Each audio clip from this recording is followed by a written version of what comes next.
Next at 6, a local businesswoman is calling it the meeting of a lifetime. News 3's Marc Lovicott has more on the owner of New Glarus Brewing Company and her recent trip to Washington, D.C. Yeah, Eric, this was a trip that Deb Carey says she's pretty excited about. The chance to share thoughts from a small business owner's perspective to members of the Obama administration.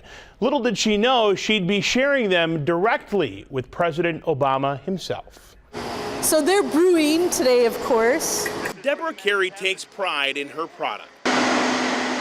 This year we'll brew like 128,000 barrels of beer. She and her husband have worked hard to get where they are today. The New Glarus Brewing Company is expanding again. Their numerous awards are likely what led to a meeting Tuesday afternoon at the White House with the president's top staff. The Wednesday before Thanksgiving, and they called and they said, you know, we're putting together a meeting. Do you think you could come next week? Then when I got there, they started to say that President Obama might be attending. So I was like, oh my God.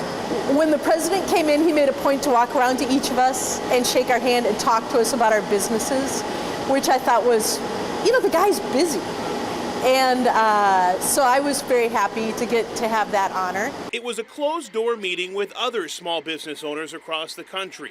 Deb says everyone shared ideas on job creation, why small businesses struggle, tax cuts, and more. It was a serious meeting with some lighter moments as well. He did enjoy talking beer with me. Deb, of course, brought the president some New Glarus beer, their Serendipity brand.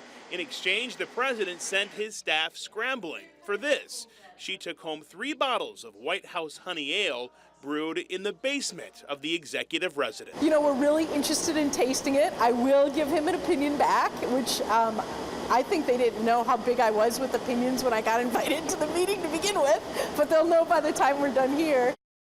Some way, she says, she will reach out to the president. Another funny story, Deb says Vice President Joe Biden came into the meeting first, and not even thinking about it, she called him Joe the entire meeting. She got a handshake and a kiss on the cheek from the vice president afterwards, who told her to keep up the good work and that he likes people who call him simply Joe. Yeah, you know, that White House Ale, that's not going to hold a candle to Spotted Cow or anything else. Anything over there. No way, no way. Be a tough She'll act have call. some opinions, I'm sure. Great story there, Marc. Thank you. You bet.